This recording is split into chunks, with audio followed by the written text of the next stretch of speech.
हा जो शेतकऱ्याचा मुलगा जो म्हणताय ना, ज्याच्या शेतात हेलिकॉप्टर उतरतो आणि तो शेती करतो, तर महाराष्ट्राच्या शेतकऱ्याला अशी 2-2 हजार एकर जमीन द्या आणि त्या शेतात जाण्यासाठी पोचण्यासाठी 5-5 हेलिकॉप्टर्स द्या, असं माझं देवेंद्र फडणवीसांना आव्हान आहे.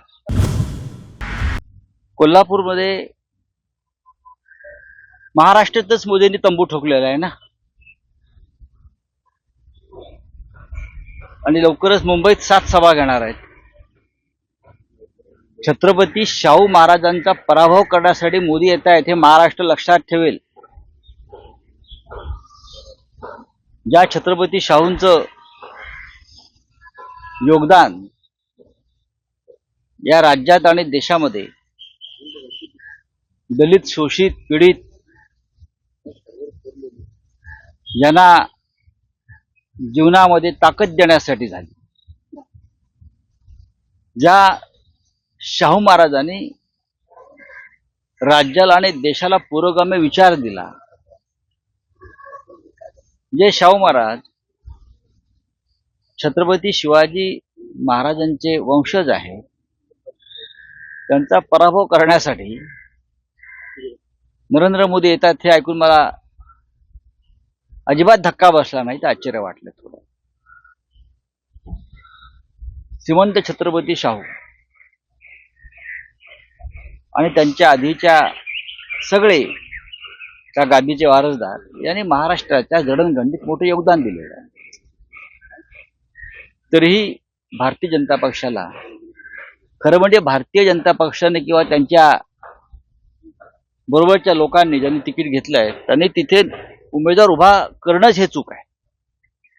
आमची इच्छा होती की छत्रपती शाहूंना बिनविरोध निवडून द्यावं आणि महाराष्ट्राची जी परंपरा आहे शाहू फुले आंबेडकरांची, त्या परंपरेचा सन्मान करावा. कोल्हापूरची जागा ही शिवसेनेची होती लोकसभेची, तरी आम्ही शाहू महाराज, शाहू छत्रपती उभे राहतात म्हटल्यावरती आम्ही ही त्यांच्यासाठी सोडली. पण भारतीय जनता पक्षातर्फे नरेंद्र मोदी हे शाहूंच्या विरोधामध्ये प्रचार करण्यासाठी येत आहेत. महाराष्ट्राची जनता हे कधीच विसरणार नाही की नरेंद्र मोदी हे कोल्हापुरात शाहूंच्या विरोधामध्ये प्रचार करण्यासाठी आले होते. बस. मान गादीला मत मोदींना, असं देखील प्रचार आहे तिथे. गादी पुढे मोदी कोणी नाहीत. कोल्हापूरची गादी म्हणजे मोदींची गोदी नाहीये, मोदी बसतात ती गादी नाहीये, ही छत्रपती शिवाजी महाराजांची गादी आहे. भारतीय जनता पक्ष त्या गादीचा अपमान करत आहे. मान ही गादीला आणि मत ही गादीलाच आहे, ही कोल्हापूरकरांची घोषणा आहे. कोल्हापूरकरांनी ठरवलंय की मोदी आणि त्यांच्या पक्षाचा महाराष्ट्रामध्ये पूर्ण कार्यक्रम करायचा आहे. जय भवानी बाबत जो फेरविचार अर्ज आपण दाखल केला होता तो निवडणूक आयोगाने फेटाळला, आपल्याला अपेक्षित होतं? हा, आम्हाला अपेक्षित होतं. जे मोदी कोल्हापुरात छत्रपती शाहूंचा पराभव करण्यासाठी येऊ शकतात, जय भवानी जय शिवाजी घोषणाच त्या गादीची आहे ना. त्या गादीचा सन्मान, शिवाजी महाराजांचा सन्मान, शिवाजी महाराजांची प्रेरणा महाराष्ट्राला, म्हणून जय भवानी जय शिवाजी ही प्रेरणादायी घोषणा आम्ही देतो. भवानी माता ही छत्रपतींची कुलदेवता, महाराष्ट्रांची कुलदेवता, त्या कुलदेवतेवरच तुम्ही आघात करताय, शिवाजीवर आघात करताय आणि परत शिवाजी महाराजांच्या गादीच्या विरोधामध्ये प्रचाराला गेला, प्रत्यक्ष श्रीमंत शाहू छत्रपतींच्या. त्याच्यामुळे जय भवानी जय शिवाजी ही जी आमची घोषणा आहे ती प्रचाराची घोषणा नाही, लक्षात घ्या. आम्ही त्या घोषणेवर मतं मागत नाही. गेल्या अनेक पिढ्या छत्रपती शिवकालापासून ही घोषणा महाराष्ट्रात दिली जाते. याच्यावरती देवेंद्र फडणवीस आणि त्यांच्या कंपनीचं काय म्हणणं आहे हे त्यांनी सांगावं. नुसतं बेमीच्या धोट्यापासून ते आता ओरडतायत जय भवानी जय शिवाजी. तुमचा संबंध काय जय भवानी जय शिवाजीशी? काल जाहीरनामा प्रसिद्ध झाला, तो प्रसिद्ध होण्याच्या अगोदर उद्धव ठाकरेंच्या हातात पडला. मात्र त्या संदर्भात बघा, त्या जाहीरनाम्या संदर्भात पुरेशी चर्चा झालेली आहे. तुम्ही जरा अभ्यास करा जाहीरनाम्याचा, नेमक प्रश्न विचारा. गुजरातच्या पांढऱ्या कांद्याला केंद्र सरकारने परवानगी दिली आहे, पण महाराष्ट्रातला जो कांदा आहे त्याला अजून परवानगी दिली नाही. 2000 मेट्रिक टन कांदा 2000 मेट्रिक टन गुजरातचा कांदा हा मुंबईच्याच नावासेवा पोर्टर्स वरून, बरोबर ना, परदेशात जाणार. ऐन निवडणुकीत गुजरातच्या व्यापाऱ्यांना आणि ठेकेदारांना मालामाल करण्याचा हा डाव आहे, ही लाच आहे.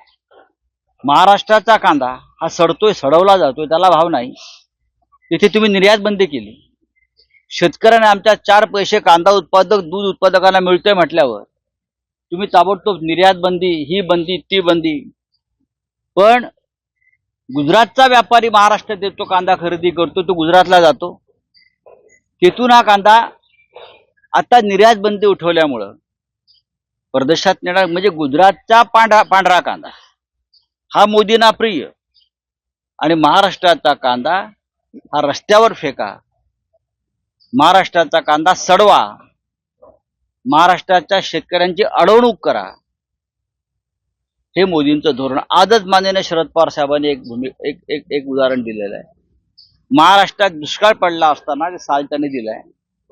महाराष्ट्रातल्या दुष्काळग्रस्त भागातील गुरांसाठी गुजरात मधल्या अमूल डेअरीनं इथे चारा पाठवला आमची जनावरं जगवण्यासाठी, म्हणून नरेंद्र मोदींनी अमूलच्या संचालकांवरती गुन्हे दाखल करून खटले चालवले. हा मोदींचा महाराष्ट्र द्वेष. महाराष्ट्राचा शेतकरी, महाराष्ट्राची गुरं, जनावरं, पशुधन हे तडफडून मेलं पाहिजे असं मोदी आणि शहांना वाटतंय. आणि गुजरातच्या कांदा निर्यात बंदी उठवण्यामागची भूमिका मोदींची तीच आहे. इकडला शेतकरी तडफडत मेला पाहिजे, पण गुजरातचा शेतकरी जगला पाहिजे. नरेंद्र मोदी हे या देशाचे प्रधानमंत्री नसून गुजरातचे प्रधानमंत्री आहेत. मुख्यमंत्री हे म्हणतात की शेतकऱ्याचा मुलगा मुख्यमंत्री झाला म्हणून ठाकरेंना पश्चिमी पडत नाही. कोण शेतकऱ्याचा मुलगा? एकनाथ शिंदे. असं आहे की महाराष्ट्रातल्या 8.5 कोटी शेतकऱ्यांना या शेतकऱ्याच्या मुलाप्रमाणे 2000 एकर जमीन द्या आणि शेतात उतरण्यासाठी 5-5 हेलिकॉप्टर्स द्या. हा जो शेतकऱ्याचा मुलगा जो म्हणताय ना, ज्याच्या शेतात हेलिकॉप्टर उतरताना तो शेती करतो, तर महाराष्ट्राच्या शेतकऱ्याला अशी 2-2 हजार एकर जमीन द्या आणि त्या शेतात जाण्यासाठी, पोहोचण्यासाठी 5-5 हेलिकॉप्टर्स द्या, असं माझं देवेंद्र फडणवीसांना आव्हान आहे. सर, हिंदी में जानना चाहेंगे पंतप्रधान मोदी आपला जाहीरनामा आलेला आहे, शरदचंद्र पवार गटाचा जाहीरनामा आलेला आहे, भाजपचा देखील जाहीरनामा आलाय आणि प्रकाश आंबेडकरांचा देखील जाहीरनामा आला, पण अजूनही मुख्यमंत्र्यांच्या म्हणजे शिंदेच्या शिवसेनेचा जाहीरनामा अजूनही आलेला. त्यांच्या जाहीरनाम्याचा तसा उपयोग नाहीये अजित पवार किंवा एकनाथ शिंदे, कारण त्यांचा एकही खासदार निवडून येणार नाही दोन्ही या गटांचा. मी वारंवार हे सांगतोय, अजित पवार यांचा एकही खासदार निवडून येणार नाही आणि शिंदे यांचा सुद्धा निवडून येणार नाही, हे मी अत्यंत स्पष्टपणे सांगतोय. एकही काल ते शिर्डी लोकसभा मतदारसंघात होते, प्रचाराला कुठे दिसले नाहीत, पण लोक म्हणतात विमानातून बरंच काही सामान आलं, वेगळ्या पद्धतीचं प्रचार साहित्य, असं तिथे फार चर्चा होती. निवडणूक आयोग काय करतोय, निरीक्षक काय करतायत, त्यांची सगळी मदार ही पैसे वाटपावर आहे, मतांवर नाही, प्रचारावर नाही, विचारांवर नाही. त्याच्यामुळे जाहीरनामा करून त्यांना काय, त्यांना जाहीरनामा कळतो का? त्यांना करू द्या ना, करू द्या, आधी लिहा वाचायला शिका म्हणावं. फडणवीस म्हणणं की आम्ही 45 जागांवरती जाहीरनामा काढला, मात्र प्रधानमंत्री मोदी जो है कोल्हापुर में आ रहे हैं, किस तरह से देखते हैं प्रधानमंत्री मोदी जी महाराष्ट्र के राज्य दैवत छत्रपति शिवाजी महाराज, उनकी कोल्हापुर की गादी है, वहां छत्रपति शाहू महाराज है. उनको पराभूत करने के लिए, उनके विरोध में काम करने के लिए नरेंद्र मोदी कोल्हापुर में आ रहे हैं. महाराष्ट्र की जनता याद रखे, शाहू महाराज उम्मीदवार है, वो चुनाव लड़ रहे हैं वहां से. हम चाहते थे चुनाव निर्विवाद हो. शाहू महाराज की एक परंपरा है, शिवाजी महाराज की परंपरा, उनकी गादी आगे लेके जा रहे विचार. महाराष्ट्र और देश के जो पुरोगामी विचार है, प्रोग्रेसिव जो थॉट है, उसमें शाहू महाराज का योगदान सबसे बड़ा है। हम हमेशा शाहू फुले अम्बेडकर का जिक्र करते हैं, उसमें से शाहू महाराज है। लेकिन मोदी जी को ये पसंद नहीं, बीजेपी को ये पसंद है। वो कोल्हापुर में आ रहे, हमारे छत्रपति शाहू महाराज उनको पराभूत करो ये कहने के लिए आ रहे। लेकिन इस देश की जनता, राज्य की जनता, महाराष्ट्र की, मोदी जी का ये व्यवहार याद रखेगी। वहीं दूसरी ओर जो है गुजरात के कांदे को जो है एक्सपोर्ट की मंजूरी मिल जाती है। वहीं जब महाराष्ट्र की बात आती है तो गुजरात के ही प्रधानमंत्री है ना मोदी, थोड़े देश के हैं। हम तो बार बार कहते हैं वो देश के प्रधानमंत्री नहीं है, गुजरात के प्रधानमंत्री। जो सफेद कांदा है, व्हाइट ओनियन, वो गुजरात से एक्सपोर्ट करने के लिए जो बैन था वो उठा दिया। लेकिन महाराष्ट्र का जो कांदा का व्यापारी है, उनके ऊपर वो निर्यात बंदी कायम है। और वो कांदा 2000 मीट्रिक टन वो मुंबई के पोर्ट से एक्सपोर्ट हो जाएगा। हाँ, ये हमारे जख्म पर नमक छिड़कने की बात मोदी जी कर रहे हैं। मोदी जी किसानों के दुश्मन है। वो सिर्फ गुजरात के किसान, व्यापारी, दलाल, ठेकेदारों का हित जानते हैं और वही करते हैं। हम देख लेंगे, चलिए, थैंक यू। सर्वसामान्य जागा देश विदेशातील प्रत्येक घडामोडींचे लाईव्ह अपडेट मिळवण्यासाठी आता साम टीव्हीच्या सर्व सोशल मीडिया प्लॅटफॉर्मला लाईक, फॉलो आणि सबस्क्राईब करा। तसंच सर्व नोटिफिकेशनसाठी बेल आयकॉन प्रेस करायला विसरू नका।